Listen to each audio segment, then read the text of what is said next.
अहंकारी स्त्री को श्री बाबा जी ने दिव्य ज्ञान प्रदान किया। अजन्मे ब्रह्मचारी गोरक्षावतार दिगंबर रूपधारी श्री बाबा जी एक वचन सिद्ध योगी थे।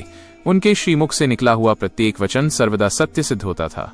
सिद्ध शिरोमणि भ्रमण करते तथा योग प्रचार करते हुए एक बार कलोई गांव से चलकर बोहर गांव में पधारे। गांव के बाहर पनघट पर बहुत सी महिलाएं पानी भर रही थीं। उनमें एक नवयुवती भी थी। अत्यंत सुंदर थी वो महिला। उसके रूप की चर्चा दूर दूर तक थी।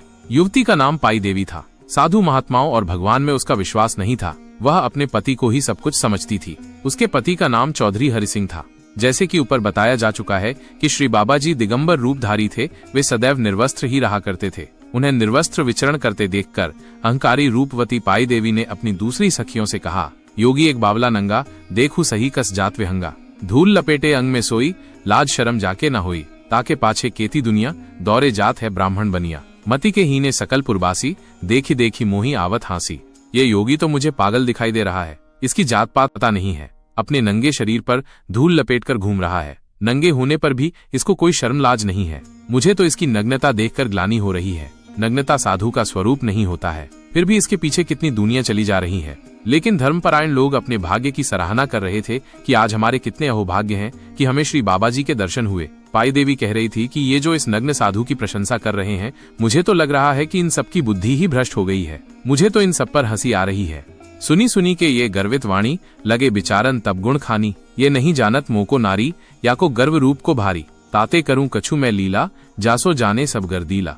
श्री बाबा मस्तनाथ जी ने उस गर्वीली स्त्री की इस प्रकार की बातें सुनकर कहा, ये स्त्री शायद मुझे जानती नहीं है। इसको अपने रूप और यौवन पर बहुत गर्व है। ये भूल गई है कि साधु संतों को इस प्रकार से नहीं बोलना चाहिए। श्री बाबा जी ने उस स्त्री से कहा, हे अभिमानी स्त्री, जा तू भी नंगी हो जा।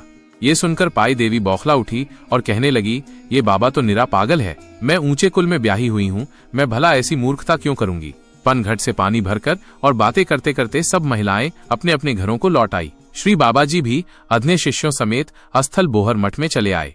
पाई देवी जैसे ही पानी भरकर अपने घर पहुंची, उसका अंतःकरण से आवाज आई कि श्री बाबा मस्तनाथ जी ही तुझे पार उतारेंगे। देखते ही देखते उसके विचारों में परिवर्तन होना शुरू हो गया। उसको घर गृहस्थी, धन संपत्ति तथा परिवार सब एक झमेला लगने लगा। वो सोचने लगी कि मोह ममता में फंसकर मैं तो सत्य से बिल्कुल भटक गई हूँ। मुझे जल्द ही इस संसार का त्याग कर देना चाहिए। पाई देवी के मन में ये विचार आते ही उसे एक मार्ग सूझ गया। उसे हुआ वैराग्य अति, वस्त्र दिए उतार। विभूति मली शरीर पर फेंके हार श्रृंगार।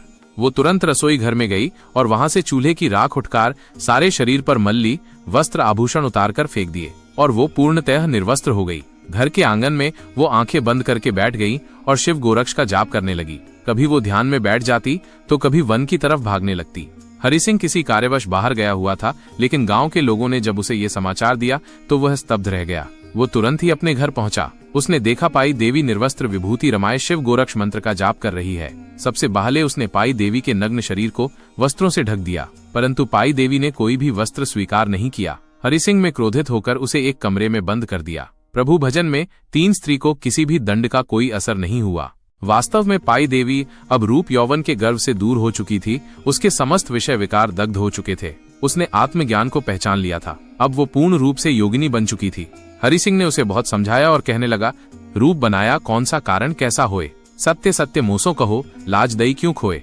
पाई देवी का पति हरिसिंह कहने लगा, हे प्रिय, तुम्हारे इस सुंदर मुख को आज तक कोई भी नहीं देख पाया था, परंतु आज सभी लोग इस मुख की निंदा कर रहे हैं। ये कहने लगा कि तुम तो अपनी नन्ही सी बेटी मैना को बहुत प्यार करती थी, परंतु आज तो तुम उसकी तरफ देख भी नहीं रही हो। तुमने तो उसे भी त्याग दिया है। हे पाई देवी, तुम हम दोनों का परित्याग मत करो। बोहर ग्राम में चारों तरफ पाई देवी की ही चर्चाएं चलती रहीं, लेकिन पाई का इस प्रकार से अचानक शिव गोरक्ष मंत्र जपने का कारण पता नहीं चल सका।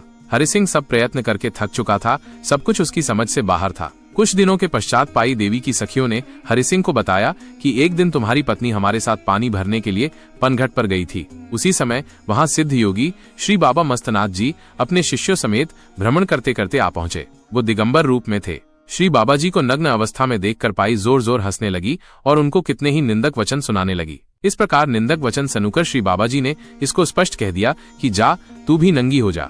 कारण रहा सो कही दिया, पनिहारी समुझाए। योगी का कुछ खेल ये अद्भुत मोही दिखाए। सारा हाल जानकर हरिसिंह के मन में बाबा जी के प्रति हिंसा की भावना पैदा हो गई। उसने निश्चय किया कि वो बाबा जी से अवश्य बदला लेगा, क्योंकि उन्हीं के कारण मेरी सुखी गृहस्थी में ग्रहण लग गया है।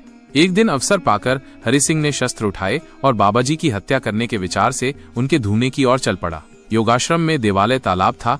बाबा जी तालाब के किनारे किनारे घूम रहे थे। हरि सिंह ने यह उत्तम अवसर समझा। उसने शस्त्र से बाबा जी पर वार किया, लेकिन निष्फल रहा। ऐसे ही उसने श्री बाबा जी पर 3 बार वार किया, लेकिन तीनों बार शस्त्र प्रहार व्यर्थ सिद्ध हुआ। हरि सिंह के मन में विचार आया कि ये बाबा तो कोई सिद्ध पुरुष ही है, इस पर आक्रमण करना तो व्यर्थ है। हरि सिंह के तीनों वार निष्फल करके सिद्ध बाबा जी ने हरि सिंह को अपना विराट रूप दिखाना उपयुक्त समझा। सिद्ध पुरुष की गति मति न्यारी, लखी न सके कोऊ संसारी। नाथ भयंकर रूप दिखाया, बड़ी बड़ी भुजा भूधरी काया। छिन आगे छिन पाछे देखे, छिन दाएं छिन बाएं पेखें। कहीं गुपत कहीं परघट सूरा, कहीं निकट कहीं देखे दूरा। हरि सिंह ने अत्यंत आश्चर्य से देखा कि सिद्ध शिरोमणि श्री बाबा मस्तनाथ जी का आकार अतीव विशाल होता जा रहा था। उनकी भुजाएं विशाल और लंबी होती जा रही थीं। ये सब देखकर हरि सिंह थरथर कांपने लगा। उसने बचने का एक ही उपाय सोचा कि श्री बाबा जी के चरणों में गिरकर उनसे क्षमा याचना करनी चाहिए। हाथ जोड़ कहने लगा, क्षमा करो गुरुदेव, अज्ञानी में भूर्खा, जान सका नहीं भेद। हरि सिंह श्री बाबा जी से करबद्ध हो प्रार्थना कर कहने लगा कि हे दीनानाथ, हे नाथों के नाथ, हे सिद्ध महापुरुष, हे दिगंबर रूपधारी, मैं अपनी गलती के लिए क्षमा चाहता हूँ। हे संत शिरोमणि, मैं अज्ञानी हूँ, मूर्ख हूँ, आपके विषय में कुछ भी नहीं जानता था। हे करुणा निधान, मुझे क्षमा करके अग्ने इस विराट स्वरूप का त्याग कर दीजिए। आपके इस स्वरूप को देखकर मेरे प्राण निकलने वाले हैं। मुझे बहुत घबराहट हो रही है। हरि सिंह की बारंबार विनती करने से श्री बाबा जी ने उसको क्षमा कर दिया और अपने विराट स्वरूप का भी परित्याग कर दिया। इस प्रकार श्री बाबा जी अपने सामान्य रूप में आ गए। श्री बाबा मस्तनाथ जी हरि सिंह को समझाते हुए कहने लगे, हे भक्त, साधु संतों को कोई भी मनुष्य प्रिय या अप्रिय नहीं होता और न ही वो किसी का अनिष्ट चाहते हैं। संसार की मनुष्य चाहे जितनी भी गालियां करें, कितने भी उन पर प्रहार करें, साधु संत फिर भी उनका भला ही चाहते हैं। संतों की दृष्टि में सभी समान होते हैं। इस प्रकार बाबा जी से ज्ञान प्राप्त करके हरि सिंह सीधा अपने घर पहुंचा। वहां से अपनी पत्नी और अपनी बेटी को लिया और श्री बाबा जी के चरणों में पहुंच गया। हरि सिंह हाथ जोड़कर कहने लगा, हे सिद्ध शिरोमणि, मैं अपनी प्रिय पुत्री और पत्नी को आपके श्री चरणों में सौंप रहा हूँ।